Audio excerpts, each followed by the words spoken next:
오늘 본문은요, 예수님께서 예루살렘으로 가시는 여정길에서 마지막으로 있었던 그런 사건이 되겠습니다.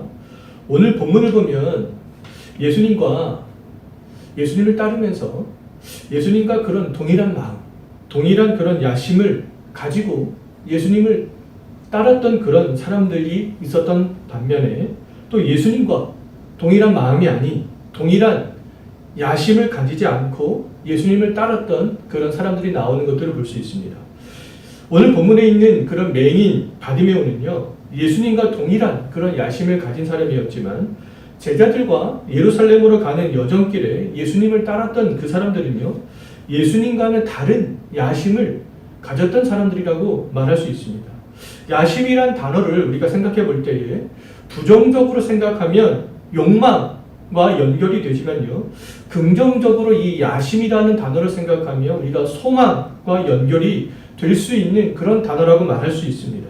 우리 마음에 있는 그런 야심은 그렇다면 욕망도 될 수 있고 소망도 될 수 있습니다. 야심이 근데 우리 마음속에서 욕망이 되면요, 부족을 느껴서 무엇을 가지고자 탐하는 마음이 생겨나게 되고요. 하지만 이 야심이 소망이 되게 되면 우리 마음 가운데서 정말 어떤 일들이 간절히 이루어지기를 바라는 마음이 되어지는 것이죠. 예수 그리스도를 따르는 사람들이 가져야 될 그런 야심은 그렇다면 욕망이 아니라 소망이라고 할 수 있습니다. 예수님과 정말 동일한 소망, 예수님을 향한 소망을 갖는 것이라고 말할 수 있어요. 오늘 말씀을 우리가 함께 보면서 우리의 마음속에 그렇다면 어떤 소망이 있는지, 어떤 야심이 있는지를 우리가 생각해 볼 수 있었으면 좋겠습니다. 예수님께서는 많은 사람들을 비롯하여서 제자들과 함께 예루살렘으로 향하는 그런 중이었어요. 예수님을 따르는 제자들과 사람들은 예루살렘을 향해서 나아가시는 그런 예수님의 뒷모습을 보면서 어떤 예전과는 다른 어떤 감정을 느꼈습니다. 그래서 어떤 반응을 보이게 되는데요. 그들이 어떤 반응을 보이게 되는지 32절 한번 보시기 바라겠습니다. 제자들과 예수님을 따르는 사람들이 보였던 어떤 그런 반응은 놀라움과 두려움이었어요. 제자들과 사람들은 예수님의 뒷모습 속에서 이전과는 다른 어떤 그런 힘을 느꼈기 때문에 놀랐던 것이고 두려워했던 것이라고 우리는 생각을 해볼 수 있겠습니다. 예수님은 예루살렘이 가까워질수록 자신의 그런 죽음이 가까이 온다라는 것들을 알고 있었잖아요. 근데 죽음으로 향하는 근데 예수님의 발걸음은요, 굉장히 당당했습니다. 결의에 차 있었어요. 제자들과 사람들, 예수님께서 예루살렘으로 나아가는 예수님의 그런 발걸음을 통하여서 예수님의 어떤 결의에 찬 확고한 의지를 느낄 수 있었던 것이죠. 예수님의 그 뒷모습 속에서 하나님의 능력들이 함께하고 있었음들을 그들은 경험을 했던 것입니다.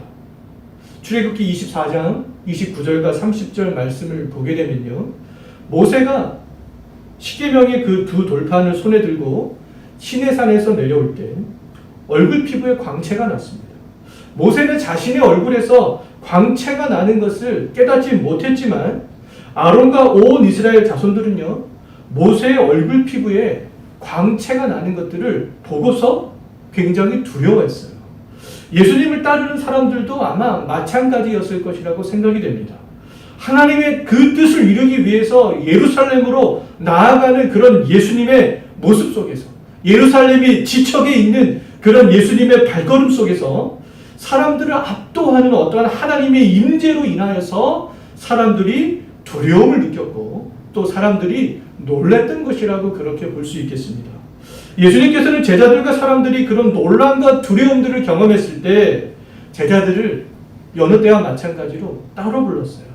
제자들을 따로 부르신 이유는 제자들에게 자세하게 무엇인가를 설명하기 위해서 제자들을 따로 불렀던 것이 아니겠습니까?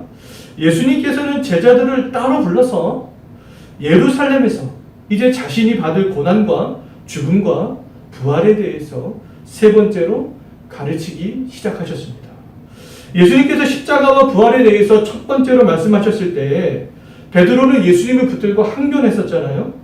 예수님께서 두 번째로 십자가와 부활에 대해서 제자들에게 가르치셨을 때에 제자들은 그 말씀을 깨닫지 못하고 묻기도 두려워했었습니다. 예수님께서 이번에 세 번째로 제자들에게 그 말씀을 가르치실 때에 제자들이 어떤 반응을 보였는가, 오늘 마가복음 본문에는 없지만요, 우리가 누가복음 18장 34절을 보면 알 수 있는데요, 제자들은 예수님께서 세 번째로 십자가와 고난과 부활에 대해서 가르치셨을 때 놀람과 두려움 등 그런 반응을, 아니 그런 경험을 했지만 예수님께서 말씀하셨던 것들을 하나도 깨닫지 못했다라고 누가는 기록을 하고 있습니다. 깨닫지 못하는 것은 제자들의 특기라고 말할 수 있어요. 제자들은 예수님이 세 차례에 걸쳐서 말씀하신 십자가의 죽음과 부활에 대해서 단 한 번도 깨닫지 못했습니다. 제자들은 예수님이 행하시는 그런 이적을 보면서도 때때로 놀라고 두려워도 했지만 예수님이 누구이신지 전혀 깨닫지 못했었어요. 제자들은 바다와 바람을 잔잔케 하시는 예수님의 그 능력을 경험했지만 또 그 능력을 보면서 두려워 떨었지만 예수님이 누구인지 깨닫지 못했었습니다. 바다 위를 걸어오시는 예수님을 보면서 놀라고 두려워 떨었지만 예수님이 누구인지 그들은 처음에 알아보지 못했었어요. 제자들이 이와 같이 깨닫지 못했던 것은 근본적으로 그들의 마음속에는요, 예수님과는 다른 야심, 예수님과는 다른 마음을 품고 있었기 때문이다라고 말할 수 있어요. 예루살렘으로 향하는 그런 예수님의 마음, 그 예수님의 야심은 뭐였겠어요? 하나님의 뜻에 순종하는 것이었습니다.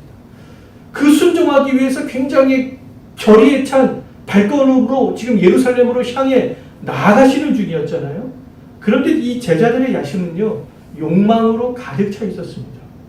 제자들에게 예수님의 고난과 십자가의 부활은 관심의 대상이 아니었던 것이죠. 그들의 관심은요, 육신의 정욕과 안목의 정욕과 이생의 자랑이었습니다. 예수님에게 예루살렘은 고난과 죽음의 장소요, 또 부활의 장소지만 제자들에게 예루살렘은요, 어떤 세속적인 보상을 받는 장소요, 세상에서 권세자가 될 수 있는 그런 장소로 제자들을 생각하고 또 많은 사람들도 역시 생각하고 예루살렘으로 향해서 나아가고 있었다라고 말할 수 있습니다.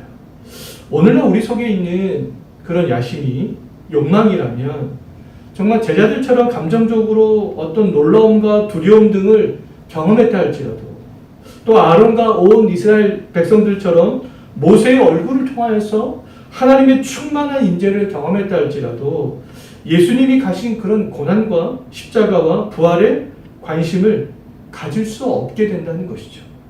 그렇다면 우리들은 이 말씀을 보면서 현재 우리 마음에 있는 야심이 무엇인가? 정말 우리가 곰곰이 생각을 해볼 필요가 있겠습니다. 우리 안에 있는 야심이 예수님이 가신 고난과 십자가와 부활에 대한 소망으로 가득 차 있는가? 아니면 우리 안에 있는 야심이 육신의 정욕과 안목의 정욕과 이생의 자랑으로 가득 차 있는가? 한번 점검을 해볼 필요가 있겠습니다. 예수님과 다른 야심이 우리 안에 있다면 예수님을 따르면서 놀라움과 두려움을 경험한다 할지라도 또 말씀을 듣는다 할지라도 깨닫지 못하고요, 세속적인 생각이 우리의 삶들을 계속 지배하게 될 수밖에 없습니다. 예수님께서는 정말 예루살렘으로 가면 고난과 죽음과 부활이 기다린다는 것을 알았어요. 그럼에도 그것을 향해서 나아갔던 것은요, 하나님과 죄인된 우리들을 향한 그런 야심이, 그런 소망이 가득했기 때문이었습니다.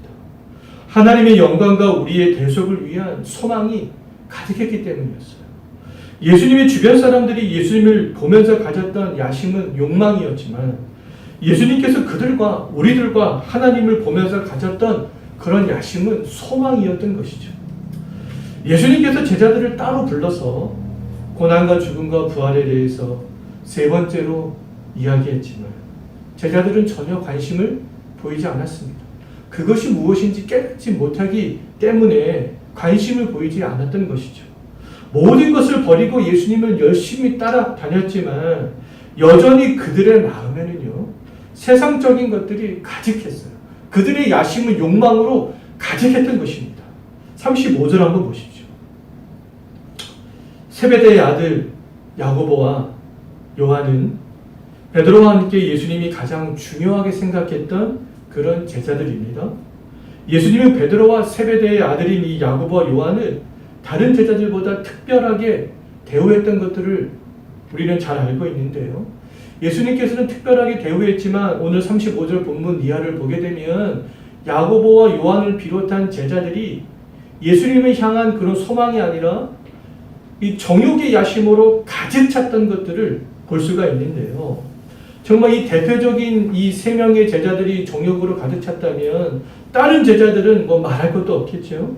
예수님께서 높은 산에 올라가셔서 영광스러운 모습으로 변화해서 엘리야와 모세와 함께 이야기를 할 때 예수님께서는 이 야고보와 요한과 베드로 이 세 명의 제자만 대동하고 가셨어요. 예수님께서 잡히시기 전날 밤 겟세마네에서 기도하실 때에도 이 세 명의 제자, 세베대의 두 아들, 그 다음에 베드로 이 제자에게만 특별히 기도 부탁을 하셨습니다. 예수님께서는 이처럼 이 세 명의 제자에게만 좀 특별 대우를 한 것들을 볼 수 있어요. 예수님께서 특별 좀 대우받았던 이 제자 중에 이 야고보와 요한은요, 십자가와 부활에 대해서 3번 들었음에도 예수님께 어떤 간구를 하는가? 37절 보십시오. 그들이 예수님께 간구하는 것을 보면 그들의 야심이 소망이 아니라 정욕이라는 것들을 잘 알 수 있습니다. 그들은 주의 영광 중에서 자기들 중 한 명은 주의 우편에 다른 한 명은 주의 좌편에 앉게 해달라라고 예수님께 부탁을 하잖아요. 두 형제가 그럼 생각한 주의 영광은 무엇이냐 하면 그들이 생각한 주의 영광은요, 하나님 나라에서 어떠한 영광이 아니라 이 세속적인 영광이었다라고 말할 수 있습니다. 세속적인 보상의 원리를 생각하고 그렇게 예수님께 부탁했던 거라고 볼 수 있어요. 예수님께 특별한 대우를 몇 번 그들이 받았다고 해서 다른 제자들보다 지금 더 높은 자리를 요구하고 있는 것들을 볼 수 있습니다.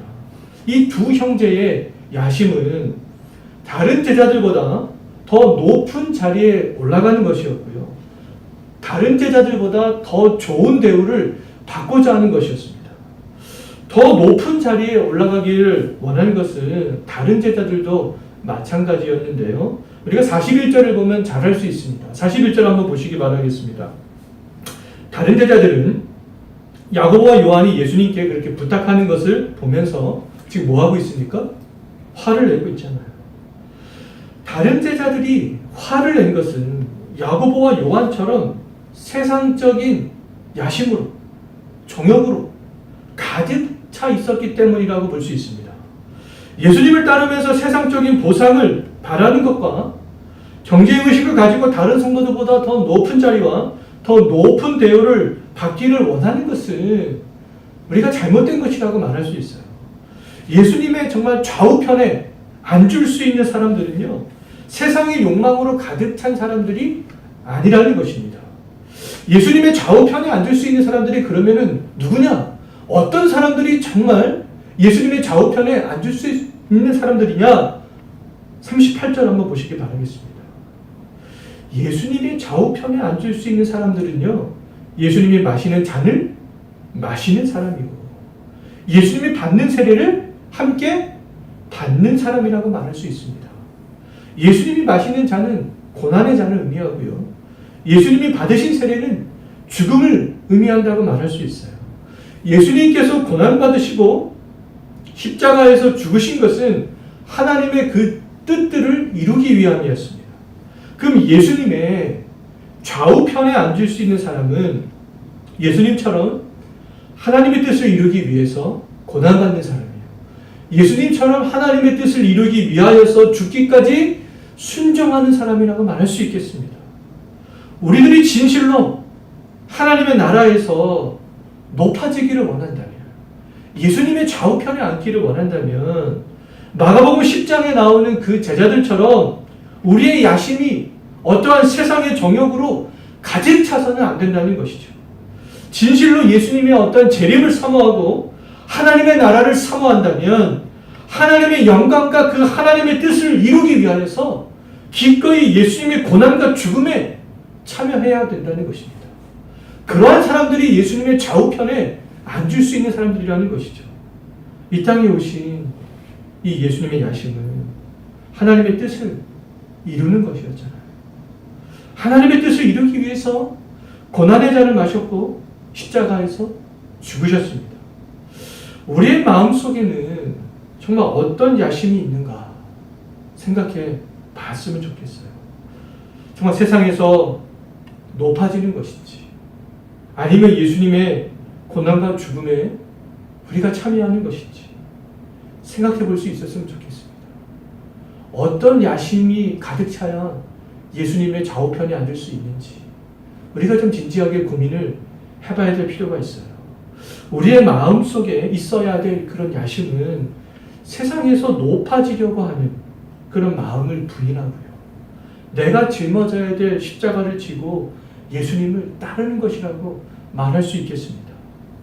야고보와 요한과 나머지 제자들이 서로 높아지고자 다툼을 벌이고 있을 때 예수님께서는 높아지는 것에 대해서 세상과는 또 다른 방식으로 아주 자세하게 설명을 해 주시는데요. 지난주에도 제가 말씀을 드렸지만 우리가 신앙의 성장은 성경적인 개념을 올바로 정립하는 데서부터 시작한다라고 말할 수 있습니다. 우리가 이 보상이라고 했을 때 보상의 개념을 세상적인 물질의 보상의 개념으로 생각하면 안 되는 거잖아요. 지난주에 살펴봤듯이 예수님께서 현세와 내세에서 보상해주는 그 보상의 개념들을 우리는 잘 정립을 해야 되는 것이죠. 이 높아짐의 문제도 마찬가지겠습니다. 높아짐의 문제도 서로 높아지기, 이 세상처럼 서로 높아지기 위해서 그런 개념을 갖는 것이 아니라 정말 예수님께서 말씀하신 대로 예수님의 좌우편에 앉기 위해서는 예수님의 고난과 그 십자가의 죽음에 동참해야 된다는 것이죠. 우리가 그러한 개념에 대해서 보상과 높아짐에 대한 개념에 대해서 성경적인 그런 개념들이 먼저 정립이 되어 있어야 되겠습니다. 그렇지 않다면 우리가 어떤 보상과 높아짐에 대해서 기도할 때요, 세속적인 개념으로 기도할 수밖에 없어요. 세속적인 기도는 근데 이방인들도 다 하는 기도가 되겠습니다. 근데 우리의 기도는 그런 세속적인 기도와는 달라야 되는 거잖아요. 그렇다면 우리가 이 말씀을 잘 알아야 되는 거고요. 성경에서 말씀하고 있는 그런 어떤 단어의 정의들을 우리가 정확하게 잘 알고 있는 것은 굉장히 중요한 문제라고 말할 수 있겠습니다. 오늘날 한국교회가 이렇게 세속화되고 타락하게 된 이유 중에 하나, 기도는 열심히 하지만 그 기도가 하늘에 상달되지 못하는 그 이유 중에 하나는 바로 이러한 성경적인 보상의 개념과 높아짐의 개념에 대해서 성경적으로 접근하지 못하고 세속적으로 물질적으로 접근하기 때문이라고 볼 수 있겠습니다. 우리들은 이 성경적인 그런 개념의 정리를 잘 하시고 그 개념을 붙잡고 기도하며 나아가는 그런 그리스도인들이 될 수 있어야 되겠어요. 지난주에 세속적인 보상을 바라는 베드로의 질문에 예수님께서는 현세와 내세에서 받을 수 있는 하나님 나라의 보상이 무엇인지 가르쳐 주셨잖아요. 오늘 본문에서 예수님께서는 세속적인 생각에 사로잡혀 서로 높아지고자 하는 그런 제자들에게 하나님 나라의 높아짐의 원리에 대해서 설명해 주는 것들을 볼 수 있습니다. 세상에서 높은 사람들은 42절 한번 보십시오. 세상에서 사람들이 높아지고자 하는 이유가 있는데요. 세상에서 사람들이 높아지고자 하는 이유는 42절에 있듯이 다른 사람들을 지배하고 다른 사람들에게 권세를 부리기 위해서 세상에서는 높아지려고 합니다. 이 야고보와 요한을 비롯한 제자들이 높아지고자 했던 것은요, 세상 권세 자리에 앉고 싶었던 것이죠. 다른 사람들을 지배하고 다른 사람들에게 권세를 부리고자 하는 마음이 가득했던 것입니다. 야고보와 요한은 다른 제자들보다 더 높은 자리에 앉아서 권세를 부리고 싶었던 것이죠.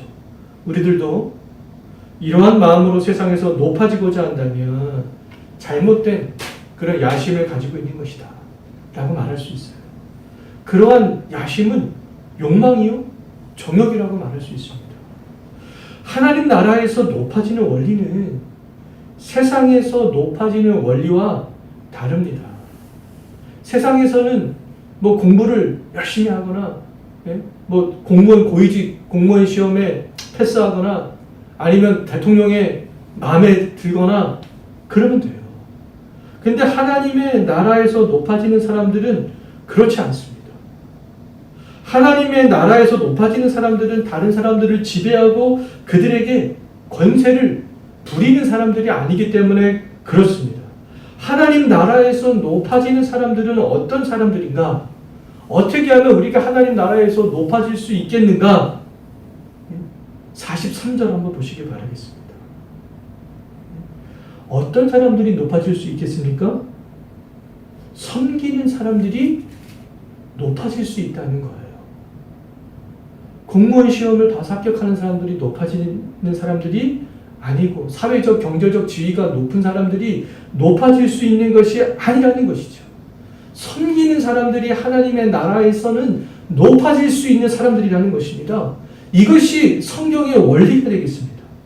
예수님을 믿고 따르는 사람으로서 높아짐에 대해서 가져야 될 그런 개념은 다스림과 권세임이 아니라 그렇다면 뭐겠습니까? 섬김이라는 거예요. 섬김. 세상에는 다른 사람을 다스리고 다른 사람에게 권세를 부리는 사람이 높은 사람이지만 하나님의 나라에서는요, 다른 사람을 잘 섬기는 사람이 높은 사람이라고 말할 수 있겠습니다. 우리 그리스도인들은 그러한 개념을 가질 수 있어야 되는 거죠. 그러한 개념을 믿는 사람들이 그리스도인이라고 말할 수 있습니다. 그렇다면 이제 우리가 어떠한 문제에 직면하게 되는데 항상 우리의 그 문제에 직면하게 되는 문제는 뭐냐면 기준입니다. 기준. 우리가 어느 정도로 섬겨야 되는가? 섬김의 기준은 무엇인가? 또 우리가 기준을 정했다면 이제 정도의 문제에 또 우리가 직면하게 되는데요.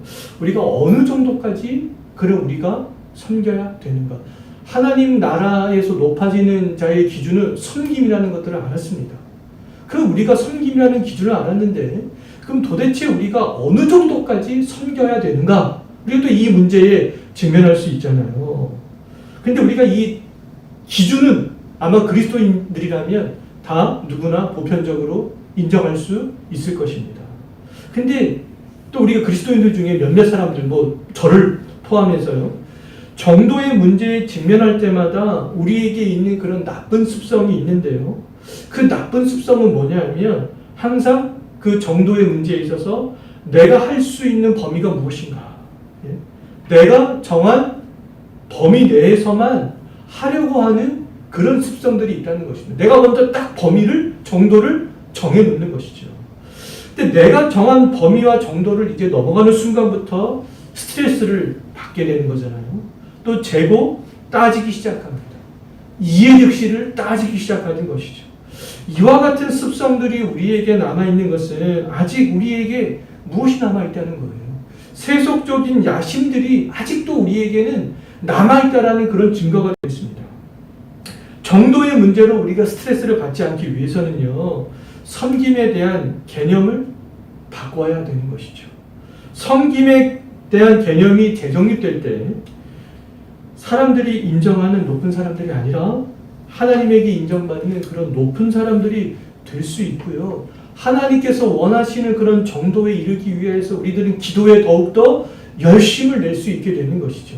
왜요? 그 정도는 하나님께서 원하시는 정도에 이르기 위해서는 나의 의지와 나의 힘으로 할 수 없기 때문에 그렇습니다. 성령의 도우심이 없이는 절대로 할 수 없기 때문에 그런 것이죠. 그리스도인들에게 그렇다면 섬김의 기준은 무엇이냐라고 했을 때 그리스도인들에게 섬김의 기준은 예수님입니다. 그 우리는 예수님이 어느 정도까지 섬기셨는가, 우리는 이것을 살펴볼 필요가 있잖아요. 45절 한번 보십시오. 예수님이 이 땅에 오신 목적에 대해서 말씀하고 있는데요. 예수님께서 이 땅에 오신 목적은 인간의 몸으로 우리를 섬기기 위해서 오셨습니다. 예수님께서 그럼 어느 정도로 사람들을 섬겼는가? 다시 45절 한번 보십시오. 예수님께서 이제 우리가 이 정도의 문제에 있어서, 섬김의 정도의 문제에 있어서도 우리가 이 45절은 굉장히 중요한 말씀인데요. 예수님께서는 자기 목숨을 대속물로 주기까지 우리들을 섬겼다는 거죠.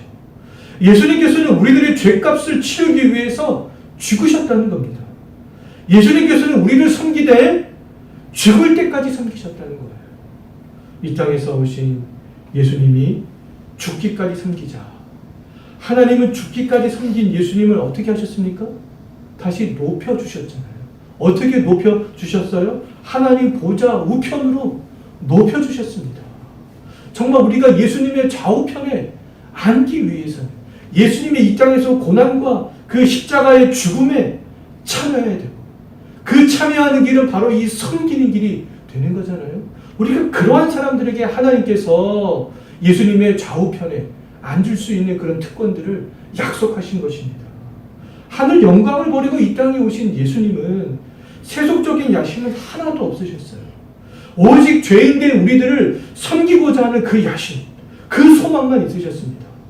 예수님께서 인정하는 높은 자는 예수님처럼 섬기는 자가 되겠어요. 높아짐에 대해서 기도할 때 올바른 그런 기도의 방향성은 먼저 죽기까지 섬기는 자가 될 수 있도록 기도하는 것입니다. 하나님, 오늘 말씀을 통하여서 우리의 섬김은 예수님처럼 죽기까지 섬기는 거라고 말씀하셨는데 지금 내 믿음으로는 도저히 할 수가 없습니다. 하나님, 도와주시옵소서. 정말 내가 이 땅에서 살아가는 동안 고난과 그 십자가에 참여하며 섬기는 자가 될 수 있도록 주님, 힘을 주시옵소서. 우리가 이렇게 기도해 나가야 되는 것 아니겠어요? 예수님은 하나님과 원수된 우리를 섬기기 위해서 이 땅에 오셨습니다. 예수님께서 아무런 보잘것없는 우리들을 죽기까지 섬기셨기 때문에 우리들이 지금 하나님 앞에 의로운 자로 당당하게 설 수 있게 된 것이 아니겠어요? 우리들은 높아져야 돼요. 높아져야만 하는 사람들입니다. 반드시 높아져야 됩니다. 근데 높아지되 다스리기 위해서 높아지는 것이 아니라 우리는 섬기기 위해서 높아져야 되는 것이죠. 섬기면 자동적으로 높아지게 되어져 있습니다. 세상에서 사회적, 경제적 지위가 낮은 사람이라 할지라도 하나님의 나라에서는 얼마든지 그 누구보다 높아질 수 있다는 것들을 우리가 기억하면서 우리가 높은 사람이 되기 위해서 또 섬기는 사람이 되었으면 좋겠습니다. 제자들이 정말 세속적인 생각으로 서로 높아지고자 싸움을 할 때 어느덧 이제 여리고에 이르게 되었어요. 근데 여리고에 이르렀을 때 여리고 길가에 어떤 한 사람이 앉아 있었습니다.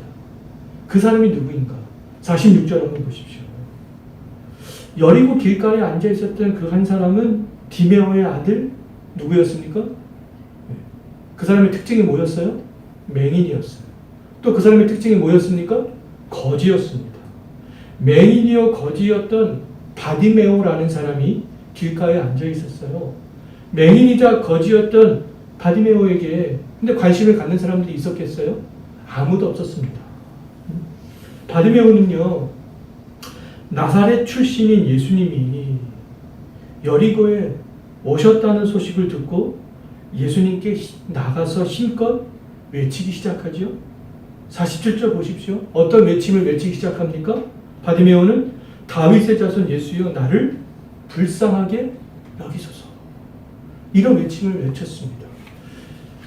바디메오는요, 이 나사렛 출신 예수님이 구약에서 예언한 다윗의 후손이라는 것을 확신했던 것이죠. 근데 바리새인들과 서기관들, 심지어 예수님의 제자였던 나다나엘 같은 경우에도 예수님이 나사렛 출신이라는 것들을 알았을 때 그 사람들은 어떻게 했습니까? 굉장히 우습게 여겼었잖아요. 무슨 나사렛에서 선한 것이 날 수 있어? 나사렛이란 동네가 어디야? 예? 많은 사람들은 그런 반응을 보였습니다. 그런데 이 바디메오는 그런 사람들과는 다르게 이 오직 예수라는 이름이 그 당시에 얼마나 많았겠어요. 근데 이 바디메오는 나사렛 출신 예수? 그 예수님이 지금 이 여리고에 왔다고? 그분이 정말 구약에서 많은 예언자들이 예언했던 다윗의 후손, 메시아, 구원자, 이 바디메오는 그 사실을 믿었던 것이죠. 바디메오는요, 예수님이 여리고에 오시기 전부터 예수님을 향한 마음으로 가득 차 있었습니다. 예수님을 향한 그런 소망으로 가득 차 있었어요. 때문에 많은 사람들이 바디메오를 향하여서 잠잠하라고 꾸짖었지만 48절 보십시오.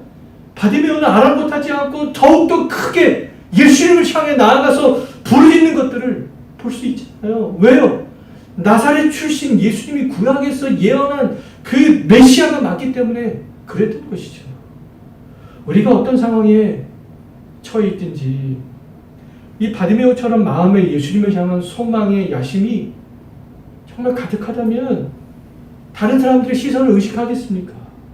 어떠한 나의 숨기고 싶은 그런 나의 약점들, 어떠한 나의 그런 삶의 환경들 신경 쓰겠어요? 그렇지 않겠죠. 더 왜요? 예수님에 대한 그런 소망이 가득하기 때문에 그렇습니다. 그럼 예수님에 대한 소망이 가득함으로 이 바디메오처럼 부르짖을 수 있게 되는 것이죠. 정말 상황이 힘들고 어려울수록 우리가 해야 되는 일들은 뭐냐면 다윗의 자손으로 오신 구원자, 나사렛 출신 그런 예수 그리스도를 부르짖는 것이라고 말할 수 있겠습니다. 예수님께서 이 바디메오의 부르짖음을 들으셨어요. 그래서 사람들을 시켜서 바디메오를 불러오라고 그렇게 시킵니다. 예수님의 부름을 받은 그 바디메오가 어떤 반응을 보이는가? 50절 한번 보십시오. 바디메오는 겉옷을 내버리고 뛰어 일어나 기쁜 마음으로 예수님께 나아갑니다. 우리에게 겉옷은 아무것도 아닐 수 있지만 거지에게 겉옷은요, 전 재산이나 마찬가지라고 말할 수 있습니다. 바디메오가 겉옷을 버리고 예수님께 나아간 것은 전 재산을 버린 거랑 마찬가지예요. 여기서 마가복음을 기록한 이 마가의 의도가 이 겉옷을 버리고 갔다. 그것을 기록한 의도는 분명히 있습니다. 자기의 전 재산을 버렸던 것들을 이 강조하기 위해서 지금 이렇게 마가는 그것을 기록하고 있는 것이죠. 바디메오는 현세와 내세에서 하나님이 주시는 복을 받기 위해서 자신의 전 재산이나 마찬가지인 그 겉옷을 버려두고 예수님께 나아갔던 거예요. 우리가 지난주에 살펴봤지만 재물 많은 청년은 자신의 재물을 포기하지 못했잖아요. 오히려 예수님을 포기하고 예수님을 떠나갔습니다. 그런데 이 맹인, 거지 바디메오는 자기의 모든 것이라고 말할 수 있는 겉옷을 버려두고 예수님을 따라갔던 것이죠. 52절 마지막 부분 한번 보십시오. 예수님께 고침을 받고 보게 되어서 바디메오가 지금 어떻게 하고 있습니까? 예수님을 따르는 사람이 되었잖아요. 재물 많은 청년과는 반대로 예수님의 제자들이었던 이 베드로와 안드레아와 야고보와 요한도 배와 그물을 버려두고 예수님을 따랐던 그런 사람들이었습니다. 근데 이 예수님의 제자들과 맹인이었던 바디메오의 공통점은요, 모든 것을 버려두고 예수님을 따른 것이었어요. 제자들도 따랐습니다. 그럼에도 이 제자들과 이 바디메오의 차이점이 있는데요. 그 차이점이 뭐냐면 예수님의 제자들에게는 없는 것이 이 맹인 바디메오에게는 있었다는 것이죠. 지금 바디메오도 예수님의 제자들도 모든 것을 버려두고 예수님을 따르고 있잖아요. 그런데 제자들은 마음속에 무엇이 가득했어요? 세상적인 욕망으로 가득했습니다. 그들의 야심은 욕망이었어요. 그런데 이 바디메오의 야심은 소망이었습니다.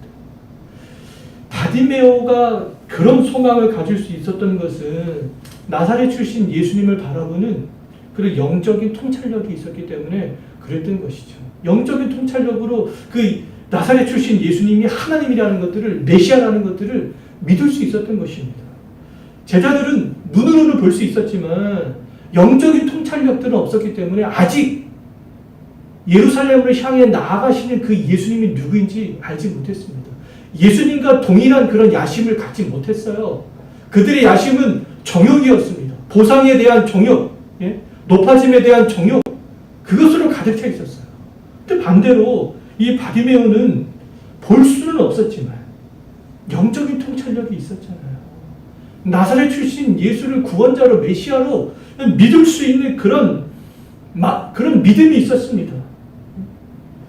우리의 마음에 있는 야심을 결정하는 것, 우리의 마음의 야심이 소망인지 정욕인지, 그것을 결정하는 건 예수님을 우리가 바라보는 영적인 통찰력이라고 말할 수 있겠습니다. 예수님 우리가 누구로 보느냐, 누구로 믿느냐, 거기에 따라서 정말 우리가 달라지게 되는 것이죠. 근데 이 영적인 통찰력은요, 바디메오처럼 말씀을 들을 때, 믿을 때 생길 수 있는 것이라고 말할 수 있겠습니다. 예수님 안에서 정말 우리가 소망을 가질 때 이 영적인 통찰력은 나도 모르는 사이에 생겨나는 것이라고 말할 수 있어요. 이 영적인 통찰력이 있는 사람의 야심은 예수님을 향한 그런 소망이 되지만, 영적인 통찰력이 없는 사람들의 야심은 이 제자들처럼 세속적인 보상을 바라거나 세상에서의 그런 높아짐을 원하는 욕망이 될 수밖에 없음을 정말 기억할 수 있었으면 좋겠습니다. 한번 말씀을 정리하고 마치겠는데요. 예수님을 따르는 우리에게 있어야 될 야심은 욕망이 아니라 무엇이라고요? 소망이 되어져야 된다는 것들을 정말 기억했으면 좋겠습니다. 우리의 마음에서부터 예수님을 대한 마음이 가득할 때, 영적인 통찰력으로 정말 예수님을 구원자로 믿을 때, 바디메오처럼 예수님을 부르짖을 수 있게 될 뿐만 아니라 제자들처럼 세상에서 더 많은 권력을 갖고자, 정말 세상에서 높아지고자 싸우지 않을 수 있게 되는 것이죠. 예수님을 향한 바른 야심만이 십자가의 길을